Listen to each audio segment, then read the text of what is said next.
Good day. It's Wednesday, December 21st, 2022. First day of winter. I don't really come up with this crap. I think they should back it off a little. I mean, come on. We'll just base it on when the snow starts. So that winter started a while ago. God, it's disgusting out there, though. I even had to wear a toque on my way in today. I hate wearing stuff on my head. Drives me bananas.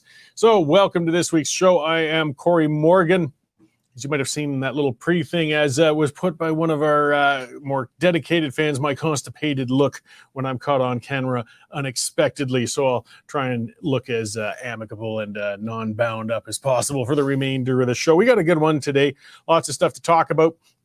We're going to have Arthur Green on. He's our Edmonton reporter out there, guys. And he's been covering a lot of stuff on the street since he moved out that way. He's our legislative guy up there. But he's also been hitting stuff on the out in the city, on transit, in shelters, and in general. I mean, we've got, and it's going to tie into what my monologue is in a minute here, a real big homeless problem. We'll be checking in with Dave Naylor in a moment, too, and seeing what's happening in the news, and, of course, covering just a lot of things in general. I see you all checking in on the comment scroll there. Geeks, it's December 21st, according to Mike Damore. Isn't that what I said? I don't know. Mike's always nitpicking on the little things, but that is his job. And yes, so use that comment scroll, guys. Have some interaction with me. Send your critique, comments, questions. Talk with each other. That's half the fun of doing this live, is that you guys can interact with me, with the guests, with each other. Let's just try and keep it civil. All right, I'll get things off with my rant for today. So, I mean, we need to start facing some hard realities when it comes to the addiction epidemic and start implementing some solid policies to deal with it. I mean, progressives remain fixated on failed policies of enablement to deal with it if they can be coaxed into addressing the issue at all. I mean, with overdoses rising, progressive activists and politicians insist that providing free drugs and safe consumption sites will somehow ease the problem. The numbers tell a different tale as overdoses and addiction levels continue to skyrocket in West Coast cities where these policies have been attempted for years. And conservatives, they can be too fixated on treatment. I mean, addicts do indeed desperately need treatment, but they often aren't willing to take part in it. And if they aren't willing, it won't work. Many addicts won't survive long enough to reach a point where they're ready for treatment. So, I mean, supervised consumption sites do provide some benefits, but most of the addicts in the streets don't partake in them. And providing safe supplies is of limited value as well. Is there really such a thing as a safe supply of meth? I mean, we aren't even allowed to talk about light cigarettes because they're supposed to be harmful for us, but apparently we can get a safe supply of meth to the addicts. Come on. It's time, I'm going to say it outright, to start committing addicts to secured facilities for treatment without their consent. There. Yes, I said it out loud. I mean, addiction's been correctly labeled as a disease. People have also accepted that addiction and mental health issues are deeply intertwined. And we've always had the ability to commit people to mental institutions when they clearly were presenting a risk to themselves or others due to their mental illness. I mean, such a move is a measure of last resort, of course. Taking personal liberty away from somebody who hasn't committed a crime can't be taken lightly.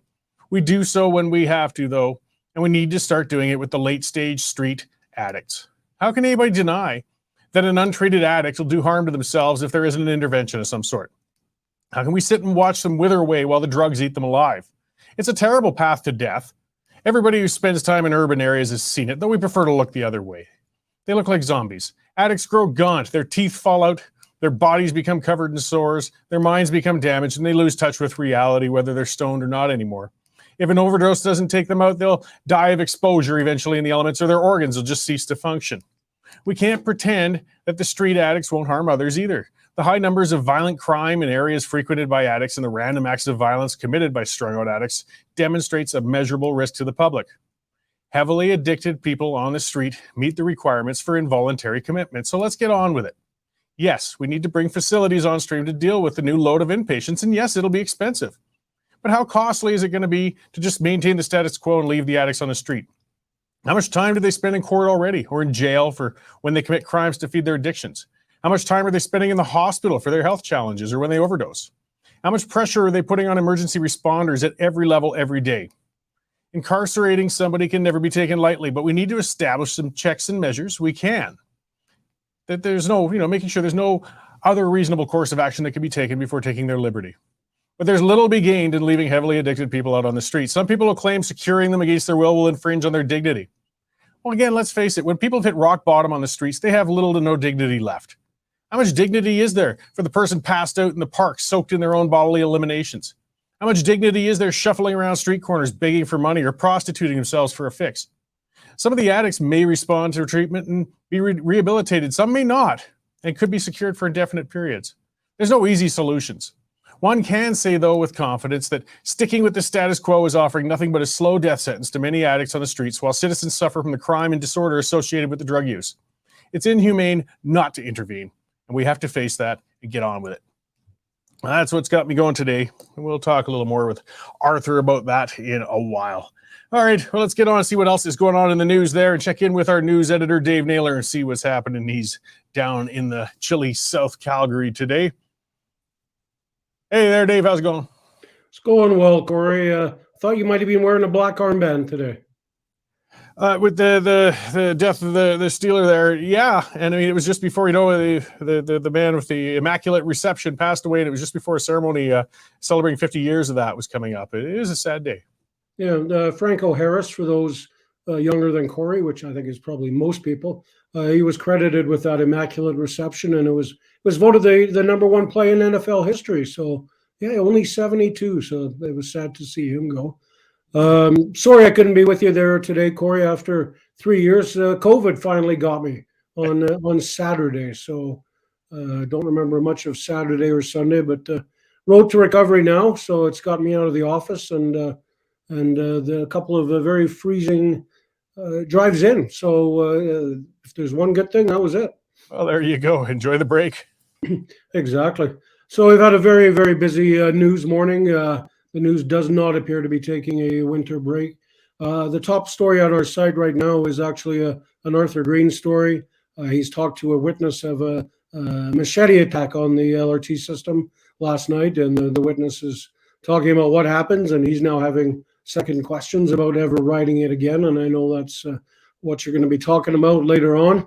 Other stuff right now, our Prime Minister Trudeau is giving a lot of year-end interviews.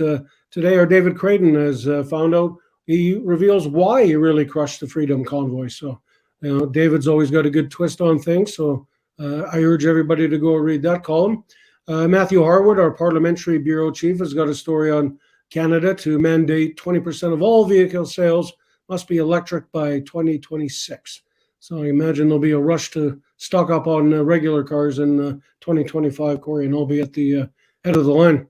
Everybody's favorite mainstream journalist, Rachel Gilmore, was out in a Twitter rant today saying she's not a Trudeau government parrot, despite the fact she has been in the past. And AHS press conference just wrapped up. Step number one for reducing the number of ambulances waiting at hospitals. They're going to introduce a fleet of vans that can carry patients that have non-emergencies to get to where they're going. So that's going to free up, I think they said 10 to 15% more ambulances on the streets. So first step in fixing healthcare. I got a very interesting story coming up from our Jonathan Bradley. After I'm done with you here, Corey, a new study out on the morale of Calgary police force, showing it is at its lowest mark ever in history. Lower than a snake's belly in a wagon rut, as the old Westerners would say, Corey. So that's obviously a significant piece. So there you go. Back to you. We'll see you in the new year, and Merry Christmas to you and Jane. Right on. Well, thanks, and to you, and I hope you heal and continue to get well soon. Have some chicken soup or something, I guess.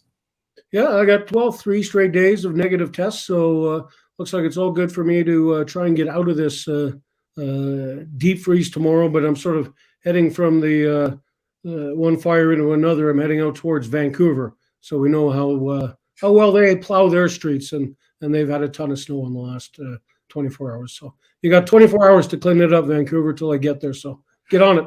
All right. Oh, they've been warned.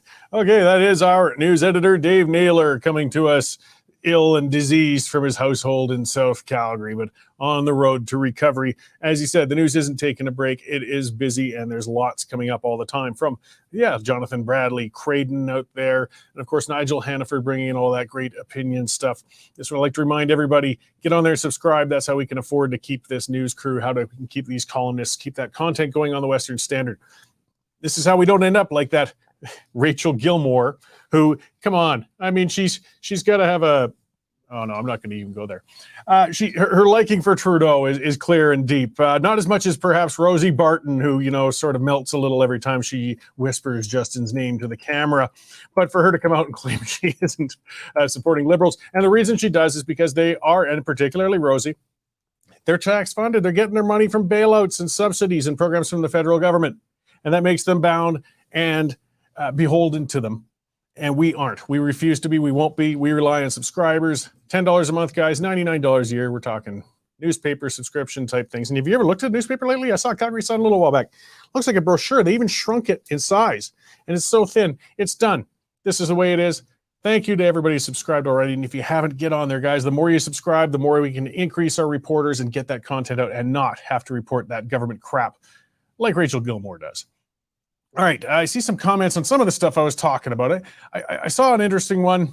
There's a few from Laureen saying not everyone who's homeless is an addict. They're there because the government took away their livelihoods. Okay, I understand that there's people who find themselves displaced for many, many reasons. The ones I am talking about in particular right now, though, are the addicts. And the ones you see on the streets, the vast majority of them are addicts and or have mental health issues. I mean, often it's a mental health, an untreated mental health issue that led to them being addicted to something and found themselves on the street in the first place. There are people who've fallen through the cracks because of government policies or even just made bad mistakes. And we do have programs for that, help people out, help them up, get them back into homes, get them into housing, find them work, things like that. We have that out there. The people, though, who are in the throes of addiction, those programs are no good for them. You can't bring them into shelters. They're too wasted. And the reason they won't go in, they claim, we feel unsafe in the shelter. Oh, spare me. And that's the stuff that those progressive BSers put out. They're scared to go into the shelters. No, they aren't. They won't go in the shelters because the shelters won't let them fix in there. They can't take their drugs in the shelter. That's the reason, because they're that heavily addicted. Thus, they're putting themselves in risk on the streets, as we see those little tents in little chunks of bush throughout the suburbs, even downtown in alleys in this minus 30 weather. Guys, this is not humane. This is not a way to leave people living in a civilized modern society. And we do want to help the others out who are homeless as well, of course, without the addiction. And those are the ones we don't need, of course, intervention or incarceration with. But we got to reevaluate this. Everything else is failing. I mean, it's getting worse and worse and worse. And it's harming things all around. A recent article, I wanted to talk about that one, was, I think it was Arthur who wrote about that one. There was a company that was considering moving into Edmonton there, and they came out and checked things out. Let's see, where is that thing? I'm just scrolling through. I got a lot of stories queued up for myself because Global Energy Financing, they were there. They came out to Edmonton. They were going to open a branch that could have employed as many as 80 people. They saw the amount of homelessness and crime and how awful looking the streets were, and they basically said, you know what? We aren't going to set up shop here. I mean, this costs us on levels and levels and levels. If you're not even going to just look at the human level of the people, of course, who are suffering in addiction and with these problems right now, we've got to intervene. We've got to do something about it. And again, this soft touch, that's what gets me with these, and we'll talk to Arthur about it too. These people in denial who don't even want to talk about it, or they just seem, they keep saying it's a housing issue. Oh, it is not. Housing is part of it, certainly. But what are you going to do with a person, again, one of those zombies who's walking up and down the street corner? Hey, look, we got a nice house for you. Move on in. What do you think they're going to do? They'll strip the copper wire out of the walls and sell it for their next fix. They aren't in condition for long-term housing yet. They need shelter, but they won't go into it because they want to get their fix. That's what I'm talking, where we have to get in and intervene. We have to.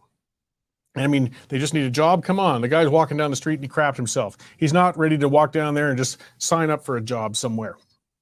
They need help, and they won't seek it on their own. And that's where we're talking about being a society that takes care of those who can't take care of themselves as opposed to those who won't. These guys can't. They can't. They're in trouble, these guys and women.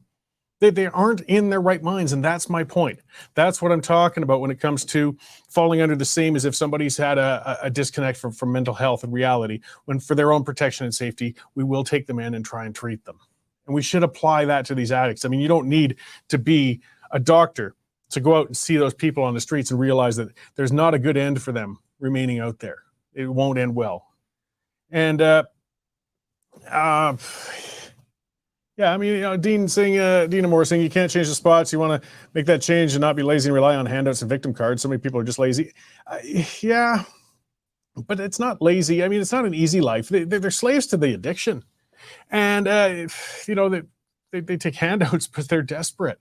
I do agree they're sick, and however they fell into it, whatever it might be, and it could be people from anywhere. We don't want to forget that these people came. They have family members. They had loved ones somewhere, and I imagine that those loved ones, as I said, would prefer to at least think that their person, whoever that lost person was in their family, is being taken care of in a facility. They might not be happy about it, but they're not freezing to death or overdosing, or finding themselves in a prison because they robbed somebody out of desperation, or getting stabbed by another homeless person because they're robbing each other to try and get means for their fix. It's a problematic thing. Let's see here. You'll see 21 and the decision of the feds. Yes, that's another interesting one. Hitting top news. I'm going to run an ad in a moment, but it is about firearms. And we did see, it's a tough discussion going on there. I'll pivot a little bit. And we got C21. It sounds like the Liberals overstepped themselves. And, one of the things they've always liked doing is taking firearm disasters and upping the ante with their legislation. Every time there's a shooting, they add a little more and a little more. But they pushed it too far and they went after hunting rifles and things like that.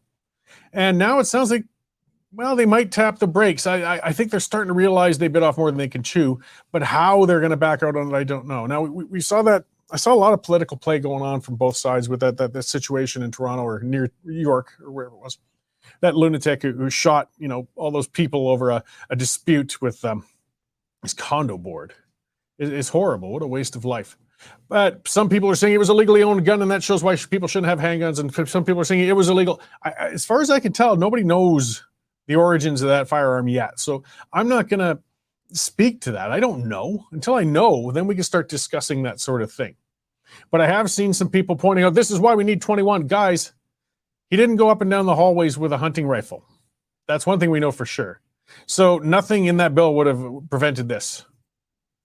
So let's look a little harder. Let's quit looking at individual blowups and awful tragedies like this to try and model more overreaching policies that infringe upon our rights in general. We have to look bigger than that. I mean, we still want to find out what was at the roots of this and see if it could have been preventable. Were there reports on this man's mental health? Did he somehow, after reports, get a hold of a firearm when he shouldn't have? Then yeah, let's see if we can close those cracks, because there's some people we don't want to have firearms. I don't oppose licensing people. Some people aren't fit to have firearms. There's some people, again, that are not in their right mind, or they've got a long violent history, or they've been known criminals. They shouldn't be allowed to legally have firearms. But leave the ones who are legal alone. I mean, that's what it always comes down to. But let's run a quick ad on one of our sponsors there, and that's the CSSA, because these guys are standing up for law-abiding firearm owners, and we'll talk a little further after that.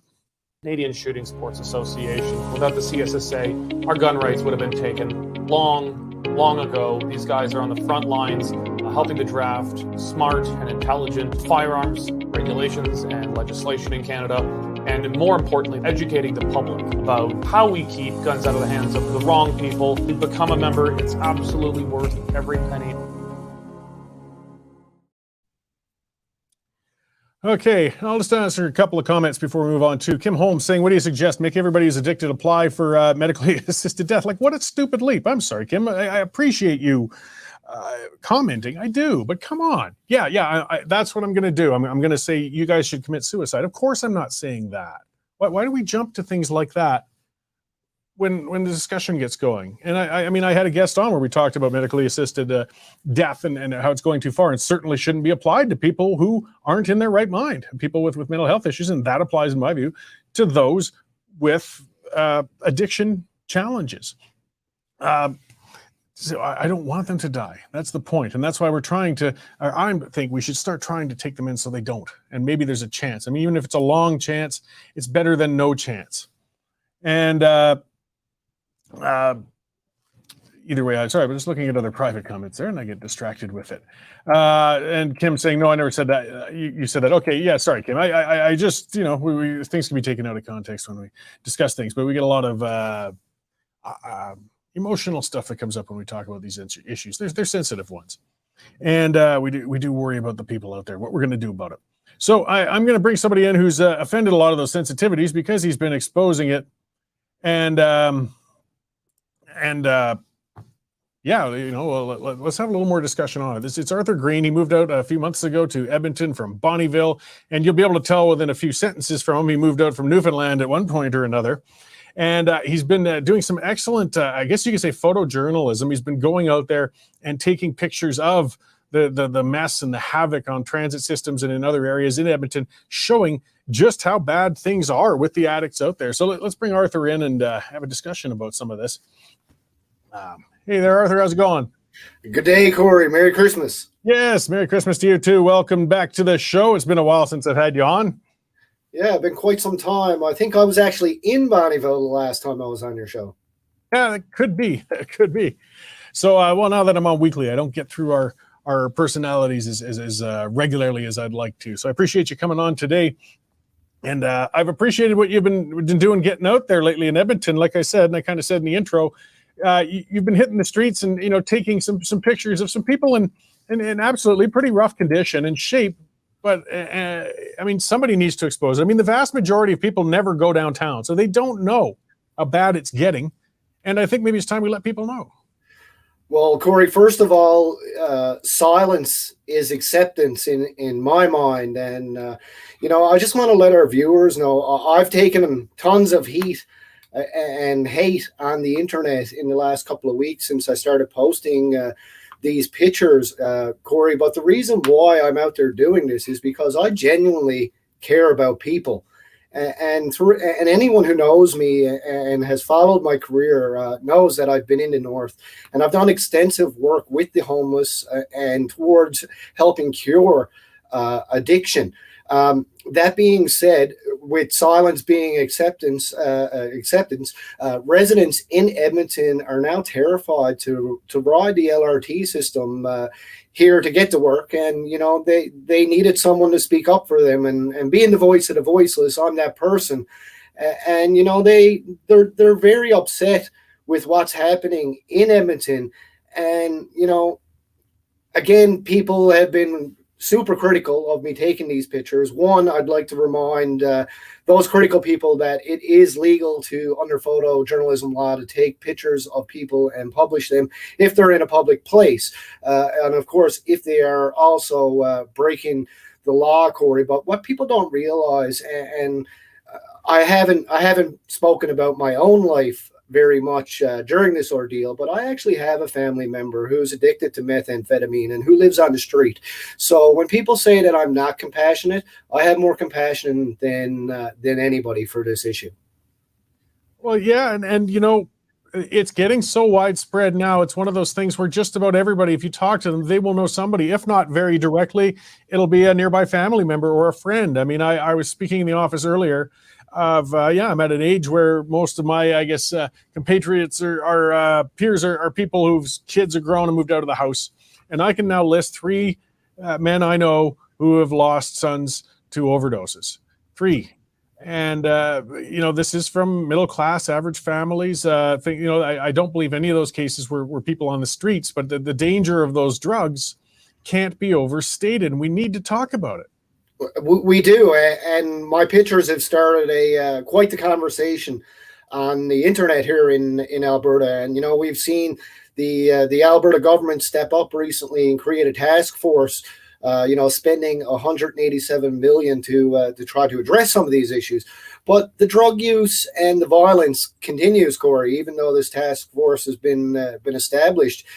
And I've spent quite some time traveling throughout these LRTs, throughout the stations, and I've spoken to lots of these people, and I'll try not to cry, Corey, because I really do feel for these people. A lot of these people are hardworking Albertans who killed themselves in the oil field, to grow Alberta's prosperity, and got addicted to drugs while there wasn't enough education in the school system growing up about the dangers of methamphetamine and cocaine and crack addiction. And, they used drugs to stay awake so they could work these 20-hour shifts to heat the province. And when we saw the downturn in the province and we started losing jobs, a lot of these people live paycheck to paycheck. Even though they were making big money, Corey, they were also spending big money. So, and when the downturn happened and they had nowhere to go, out to the street they went. And, it's sad. And, I'm not against homeless or people that are addicted to drugs, but I will talk to them and show their side of the story. And, this safe consumption that the federal government is talking about is putting in the minds of these addicts and these homeless people, that consumption of these drugs are okay because the government is going to decriminalize it and legalize it. And that's the mentality that I've been hearing. Yes, meth use is illegal in the city of Edmonton for open air drug use, but the government's going to the municipal government's going to decriminalize it. And we see safe consumption sites in Vancouver, and it's starting to become socially accepted amongst these people. Yeah, and as we saw, it's just Cheryl's asking because you've been out there on the ground, and Cheryl Don pointed out, how do you protect yourself on the LRT? Because that gets to another aspect. Unfortunately, these addicts, something a lot of people keep saying is they're harmless and just leave them alone and they don't bother anybody. But actually, they can be pretty aggressive, and when you're out there taking pictures, you're not necessarily going to be bringing attention to yourself that you want to deal with. Well, I won't act as a snowflake or anything like that, Corey, but I've been all over the world. Okay. So during my university career, I traveled through 27 countries, and I've been through the LRT system in London and in Paris, France, and, Rome, Italy, all over the world. I've been in LRTs, and I'm going to say it right now. Edmonton has the worst LRT in the world for dangers. And to protect myself, I won't say that, I've been around the block, Corey. I worked as a taxi driver for 7 years in the dead of night in St. John's, Newfoundland. And I know just how unpredictable addiction can be. And I've driven many people who have been addicted to drugs. And I think it just comes with my knowing sense of, when a situation is dangerous. And again, I didn't report this last week, but when I went into the LRT with my camera, I was literally there 4 seconds, and there was people screaming, "Hey, he's got an expensive camera. Who is this guy? What are you doing?" And, it was scary. I saw addicts spraying lighter fluid and lighting it on fire as I walked by. But being able to protect myself, I'm an assertive individual, and I don't mind speaking up. And I've always said in my career that I've been fearless, Corey, because I've had to be. But the Edmonton LRT system scares me, and I don't get paid enough to put my life on the line like I've been doing. So I'm going to cease actually taking pictures in the LRT. We all got the point. We all know what it looks like. Things haven't changed in a week, but after a chat with my loving girlfriend and my mother back in Newfoundland, they actually don't want me going in this system anymore because of my safety, Corey. Yeah, well, and the point's been kind of made, as you said. Some of your pictures, they were very graphic. You also showed, unfortunately, the human feces that's ubiquitous in these transit, and it's in Calgary and it's everywhere. This is happening. I see a Blacklocks piece today that was saying transit ridership nationwide is down, and there's no doubt it's in every city. It's the same problem. They're all scratching their heads. They say, we don't know why people haven't come back. Well, look at them. Look at the state you've let it get into in all of these cities. People, if they have any other way of getting around, they'll take it. And of course, what do they respond? They said they want more subsidies to offset the fares. It's like, guys, no amount of subsidies is going to get me to ride that train if I don't have to, when it's overrun with addicts like that. Well, and Corey, the city in the past have actually closed the public washrooms in the LRT system because they were being used by gangs and drug addicts and prostitutes as offices. And that's the main reason why these bathrooms have been closed. But now the homeless people in the LRT system have MacGyvered the water fountains to be used as urinals now. And again, they've beat them open and stole the copper that was inside that used to make the water fountain work. But again, this is all taxpayer funded items that these people are destroying. And it's It's not just in Edmonton, Corey. It's everywhere because, like, I lived in Bonnyville for a year. I lived in Meth Alley in Bonnyville, where there's a meth house that sells it right out the door to anybody who got money. You know, I've also witnessed people go there with cans, bags of cans, trading for drugs in Bonnyville. And I've spoken to hundreds of people throughout my career, including the RCMP, who say meth use is different in Alberta now. Before, they could deal with the people who they were constantly arresting for meth use. Now these people have a certain state of psychosis and paranoia, which makes arresting and dealing with their mental health issues that much more complex. Oh, they are out of control. And again, any of us who've been downtown and in these urban centers have seen it, and we're seeing more of it. And it's that denial and that visceral response to people like yourself or myself when I read columns on it, pointing it out. I mean, I've been going on about this for a couple of years now on standard columns, particularly so in a year and some ago when I ran across an overdose, a fatal one, and it ended poorly. It really shook me up. It was just a young man, and it was a total waste. And we need to face the ugliness of it. The real, seeing that young guy dying in front of me, that really drove it home to me. And people need to see some of these pictures. They don't have to come downtown and see it themselves. But I mean, it's municipal leaders and others just don't like to face it. In Calgary, we did the same thing last winter. There was problems. The LRT stations were completely taken over by addicts. So what did the city do? They closed the stations. Well, now taxpayers are shivering, freezing out on a platform because they can't go indoors, and you got that heated building next to them because the city would rather just close it than do the hard decisions that'll come with dealing with the problem. And I agree with you, Corey. And, you know, people or residents in Edmonton have told me that they feel like the municipal council here in Edmonton has failed taxpayers with the disarray of the system. And I'm just going to touch on something, Corey, that you said that may be quite controversial, and that's involuntary treatment. Like I said, a family member of mine is struggling with drug addiction. She's lived with me countless times over the last year and a half. We have a set of rules in my house, and one of those is you don't smoke drugs in my house. And, you know, she couldn't abide by those rules. We're still hoping that she's going to take the first step. And this is the point of my conversation.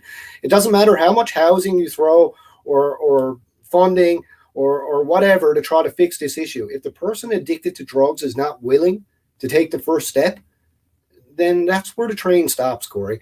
So, like, I have had countless conversations with people, and I had a conversation just a couple of days ago with someone who actually just touched on your involuntary treatment idea. And, you know, her thoughts were, if you notice someone walking around in the middle of the night in Edmonton and it's minus 30 and it's minus 40, and, you know, they're questioning about an officer where they're headed or where do you live, and they don't have an address, like, they should be sent to a temporary homeless housing facility or mental health facility if there's one available. And like you said, there's lots of places for these addicts to go, but the problem is that they can't get high there or they can't take their drugs, and that's the issue that we're seeing. So, I mean, is it going? And again, I've been reporting on this. I've been up till like 1 o'clock every night since I started posting these pictures, overwhelmed by messages from Albertans about the issue. But, like, what is the plan, Corey? What are we going to do? Do we need, you know, like I said, there's feces from one end of the stations to the other. Are we going to, like, you know, get a biohazard team, start in the south and go to the north and start to round up addicts and all these people? And because, like, it's just become lawless. And, like, I saw this on Saturday, Corey. I went to Safeway, just up from downtown. Well, it's actually still in the downtown. You know, I watched a man. You could obviously tell he was a vulnerable citizen. You know, he wore tattered clothes, and I could tell that he was homeless. Having dealt with so many homeless people in the last 5 years, I can. People say, well, you can't assume he's a drug addict, but I could, because I seen the blowtorch that was in his book bag. But anyway, he checked in a bunch of groceries. When it came time to pay, he pretended to search for his debit card, and he had a box cutter in his hand while he was doing this. And then, you know, he just decided that he wasn't going to pay for his groceries, and he was just going to leave the Safeway with his items. And, you know, this is the way society has become in downtown Edmonton. It is lawless, Corey. Yeah, well, and these policies of enablement, and I think that's part of why you get some of the backlash, and I do when we talk about these things, because they can't pretend, the people who push this, they can't pretend it hasn't been tried already. If we want to see where we're going to be in a year, just go to any city on the West Coast, go to Portland, go to Seattle, go to Vancouver, because they've been doing, or San Francisco, the progressive approaches and safe supplies and safe consumption and decriminalization. And I spoke to a state legislator from Oregon. And once they'd moved on to that, their addiction rates shot through the roof and their overdose rates went up as well. Like, it's not working. I know it's well-meaning, but it's not working. I mean, East Hastings, now it's the whole Hastings area is a giant tent city. And again, the crime, an RCMP officer, a female one in Burnaby at a tent city, got stabbed to death by an addict. We can't keep pretending that this enablement policy is going to work. It has failed. I mean, we learned that with Needle Park in the 90s. You can't naively just let it go. It will get worse. We have to intervene sometime. I mean, again, my own opinion, and I try to not to state my opinion very often because I like to remain unbiased on the subject, but I believe, Corey, that, to help addiction, giving an addicted person drugs is not helping cure their addiction. It's enabling it. And the people that are in the LRT station, they believe that the users around them are their family, Corey. And having a family member who's addicted to drugs, she thinks that the people that she does drugs with is her family when she has a caring family at home that just wants her to be safe. And, I've tried endless times, me and my girlfriend, and, we're at our wit's end. And I would fully support involuntary treatment. And I know people are going to yell at me and scream and hate on me for saying that because, they're like, preserve these people's dignity. Well, I watched a man use the bathroom at number 2 on Jasper Avenue the other evening at -35, trying to wipe himself while it was frozen to his skin. Where's his dignity, Corey? And that's what and I know I'm going to take heat for this interview, but I know the left woke doesn't like what I'm doing. And, they're like, preserve their dignity. And, we need housing. We need this. We need that. What we need is someone to stand up and tell these people, this is not okay. This is not okay. Society needs help, Corey. Oh, absolutely. I remember in one of the Twitter discussions, I mean, that's something I've been open about on this show and I've written columns about as well. I'm an alcoholic. I haven't had a drink in years, but I went to many AA meetings. Actually, when I was working in the States, I'd travel around city to city, and I got to meet a lot of people when I'd go to the local meetings when I'd be working down there. And somebody tweeted, pointed out saying, at none of the AA meetings I went to did they ever hand out a round of shooters to start it off. And I mean, it's the truth. That's how ridiculous this enablement through adding more drugs can be. And I saw a news piece a while back, and I was infuriated watching it on TV. They were talking to this young lady because they were talking about safe consumption sites. And she was saying, I need that site so I can go down and take my prescription fentanyl or whatever the heck it was. It was some sort of addictive drug. But then aside from that, I can just maintain my life and go on perfectly safely and normally. Well, no, you can't. I mean, I'm glad you're avoiding the overdoses, but it's giving that impression that you can be functional when you're addicted to something like that. And no, you cannot. And in the long run, you will die. And exactly, Corey. Like, again, a certain set of health issues come with continued drug use. And I've seen many people die in my career because of addiction, and it breaks my heart. And I genuinely care about these people. But with the safe consumption site, Corey, I don't know if you've seen the picture that I posted on Twitter, what safe consumption looks like. I had a lady in Vancouver, BC, God bless her heart. She's actually coming to Alberta for Christmas with family, and she's gonna look me up, and we're gonna have a chat, an interview. But she's been telling me the horror stories of safe consumption sites, and she hands out needles to addicts. And she said, some weeks it really plays on her mind because she's enabling them to use drugs through the federal government by handing them these safe needles. And, she's like, if I meet 20 people in a week, the next week there's only 10 of those people left. So, workers are starting to speak up about these policies, the people that are actually on the ground doing the federal government's dirty work, I'll call it, because, like you said, at AAA meetings, we don't hand out drinks. And in Canada, we shouldn't be handing out drugs to addicted people. No. Well, I'm looking forward to seeing your write up on that interview, and I appreciate what you've been putting out there. And I'm sure you're not going out of your way to take pictures, but you'll still be documenting and talking about what you see. Where can people find your stuff besides the Western Standard? You're pretty active on Facebook and Twitter. I'm active on Facebook. I more or less lean towards Twitter. You can follow me at ArtC Green, ARTC Green. And again, Corey, I just want to stress the point to people. I'm not doing this like people have accused me of some wild accusations in the last 2 weeks, clickbait and blah, blah, blah. No, I'm trying to make change. And if my pictures and what I'm doing saves one life, then it's worth it, Corey. And, I'm interviewing people every day who are getting attacked, and I'm interviewing both sides of this story. It's just, the addicted people that I'm talking to can't seem to break the cycle, Corey, to make change. And that's where we as humanity need to step in and help these people. Yeah, well, I appreciate your work, and hopefully we'll drive it home and get some positive change eventually and start saving some of those poor folks out there. So thanks for coming on to talk to me about it today, Arthur. I probably won't talk to you at least on the show or anything before Christmas, so Merry Christmas to you, and we'll talk again soon, I'm sure. Same to you, Corey. Stay where you're at until I comes where you're to. Right on. Thanks, Arthur.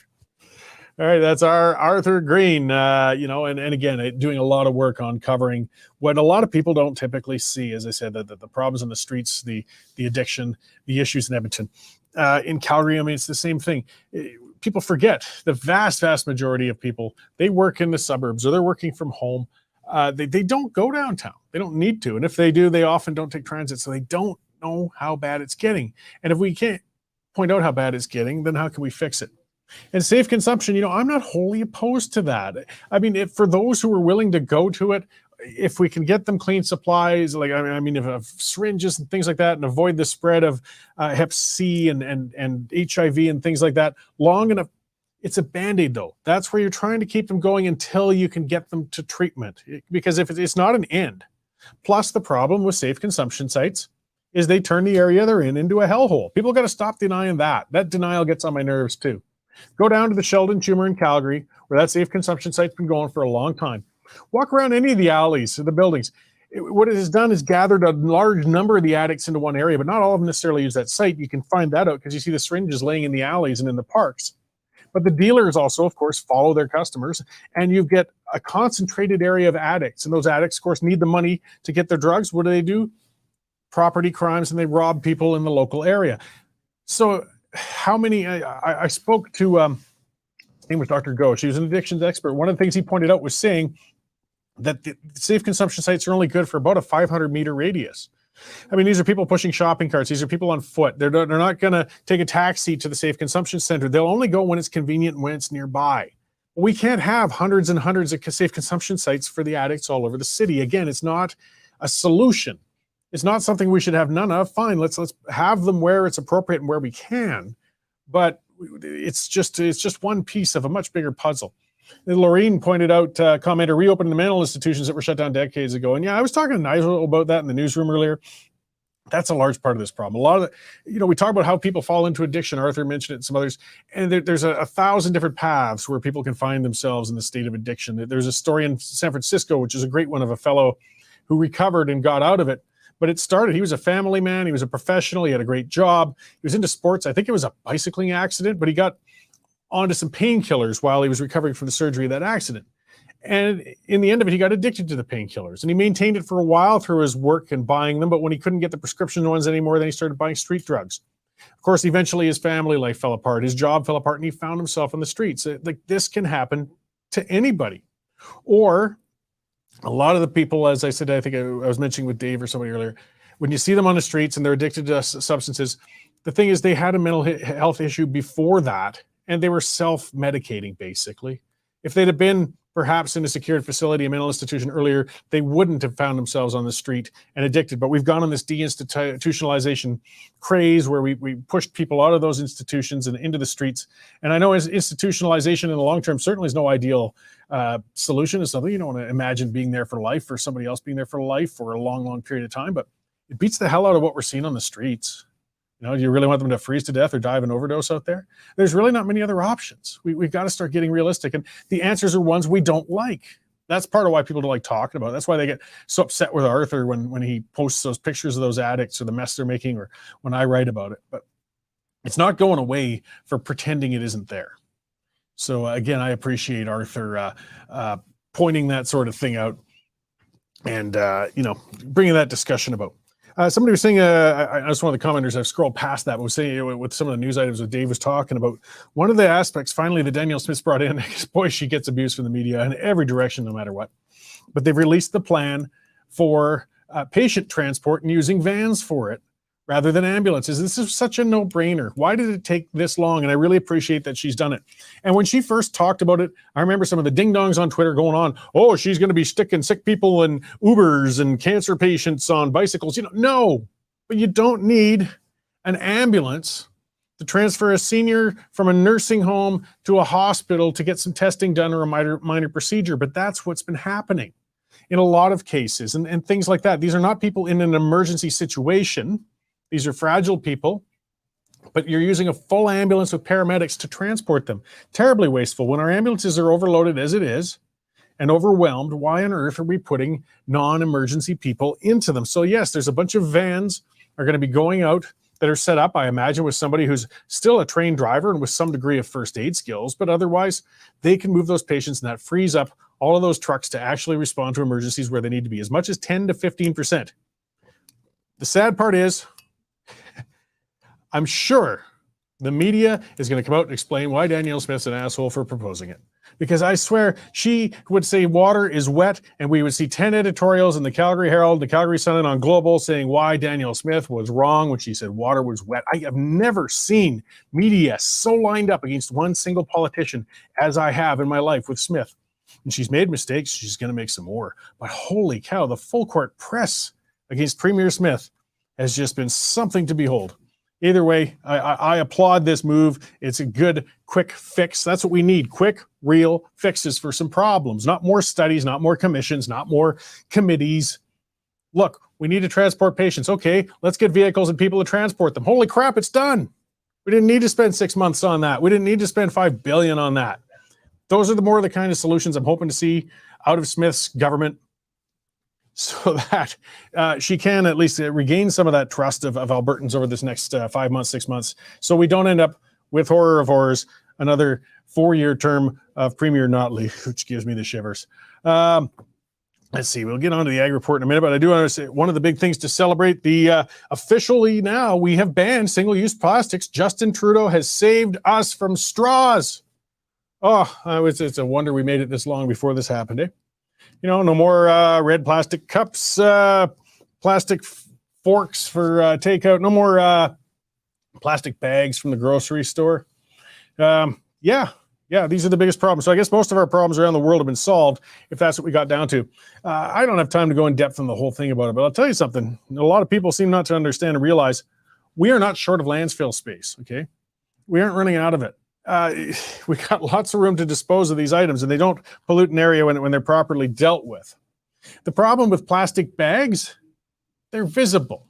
That's what it is. I mean, they're ugly. Yes, when some jerk throws it out of their car or doesn't properly deal with their garbage and it blows and it gets stuck on a fence line and you see it around, it's ugly and it's visible. And yes, we should clean it up. But it doesn't mean that they are a large part of an environmental problem. In fact, they take up, you know, again, what are they, a few micrograms? You know, you ball it up, you bury it in a landfill. And yes, and you know what happens in a landfill? Eventually, we build housing developments on top of them.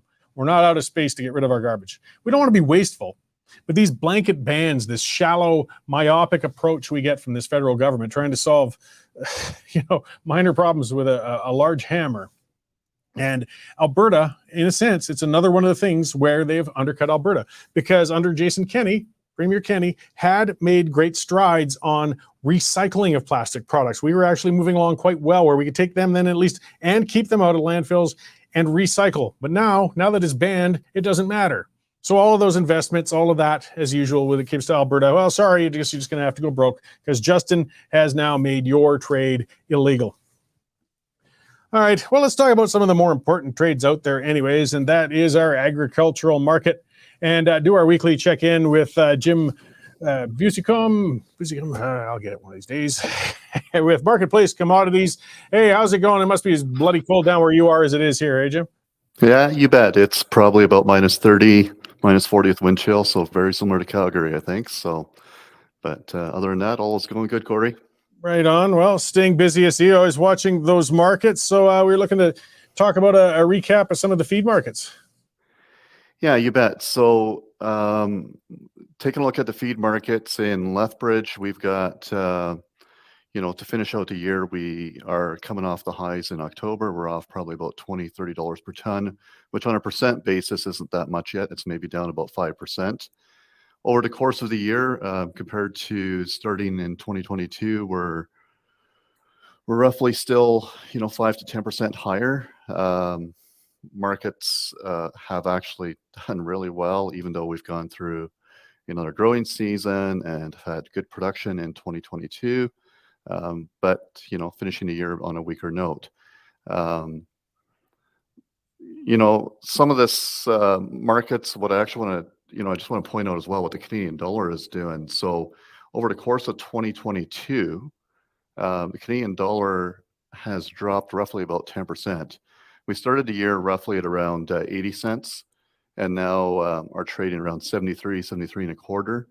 That's a good 10% loss on the Canadian dollar. Now, whether you're in a commodity trade like we are, or whether you're buying groceries or your favorite widget, your buying power is really in US dollars. So part of our commodity price appreciation is actually just inflation. The Canadian dollar dropping 10% is really, everything relative in US dollars will be 10% higher. I think Canadian inflation rate is somewhere around 6.8% is what they're telling us in November. I dare say it's probably quite a bit higher than that myself, but the Canadian dollar implies it should be higher than that. Yeah, well, and that's a difficult one, I guess, for anybody when you're trying to base your planning and things like that. I mean, it's really kind of outside of your control, international currencies, but it can have a very strong impact on your returns for your products if you're producing something that goes into an export market.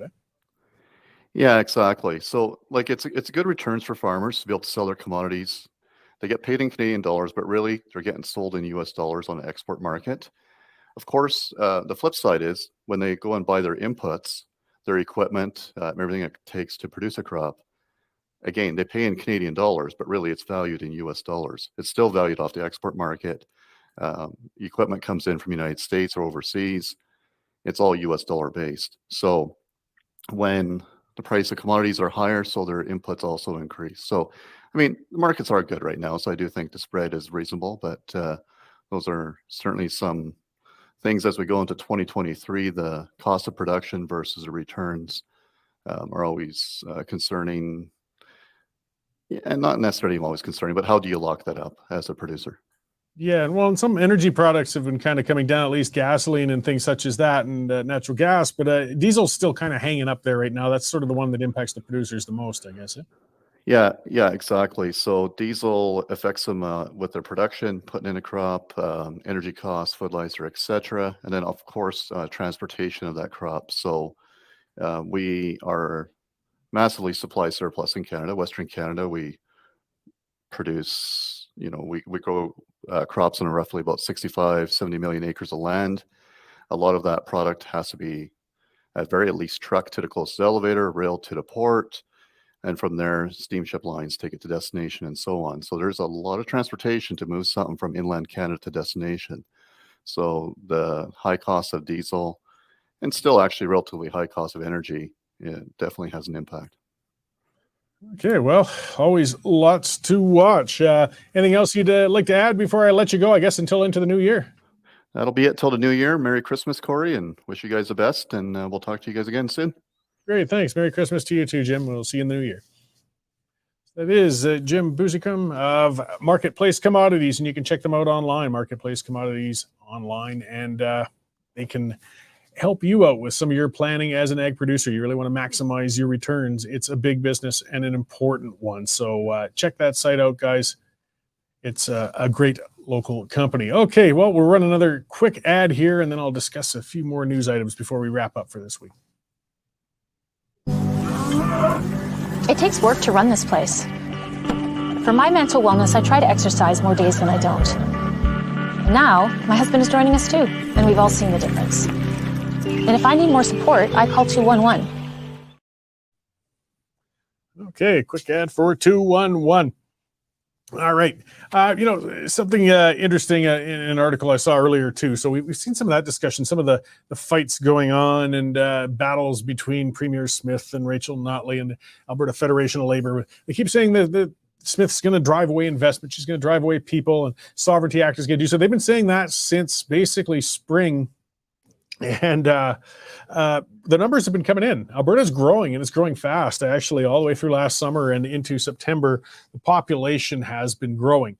So whatever might be going on so far, I mean, it's a long game, but it's not scaring people away, and it's not scaring migration away or investment away. What is scaring it away, I think, is, as we saw earlier too, was there was a company looking to invest in downtown Edmonton. They pulled out when they saw the disorder and the mess down there. That's a direct loss of jobs and people and money. And as well, whatever people might want to claim, I tell you what, if you want to stick a socialist NDP government in for 4 more years, that'll scare away investment. I don't care what you're claiming. When they want to, because I mean, that's Notley's thing. She wants to raise the corporate tax. She wants to increase regulations on businesses. Again, Smith might be the wrong answer. I'm not going to get so much into that, but let's not pretend the NDP would be good for business in Alberta. It will not. It absolutely will not be. Let's see.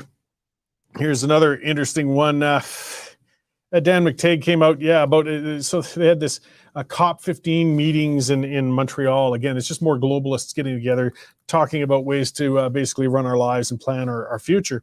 And they're talking about setting aside 30% of all land and water for conservation. This is the sort of thing that is going to starve the world, guys. I mean, they're talking about basically bringing farmland and putting it back to nature and stuff like that. That's great as long as the rest of us don't need to eat. But it's dangerous talk. And for the most part, it's just talk. I mean, these guys, they set their goals, they set their bars, and they never achieve them because their bars and goals are stupid. But they do impact and influence policy. And when we get clowns like Justin Trudeau talking about, basically eliminating and banning forms of fertilizer and things like that on our agricultural producers, this is where you can see some of the inspiration for that sort of thing coming from. And we got to be watching for it. I think that's pretty much covered a lot for today, guys. A lot of addiction talk. It's a bit of a downer, but still, there's a lot of bright sides. This is the last show before Christmas, guys. So I wish you all Merry Christmas. A lot of people are having trouble traveling. Vancouver's been shut down, things like that. Well, maybe make your plans at home if you were going to be moving around. But at least, as compared to the last couple of years, there's not a bunch of people screaming about super spreader events or any of that crap. Get out there, see some loved ones, see some family, enjoy yourselves, socialize, eat too much, do all of the stuff that's important during these times, guys. And I will see you all after Christmas. So thanks for joining me today, and we'll talk to you later.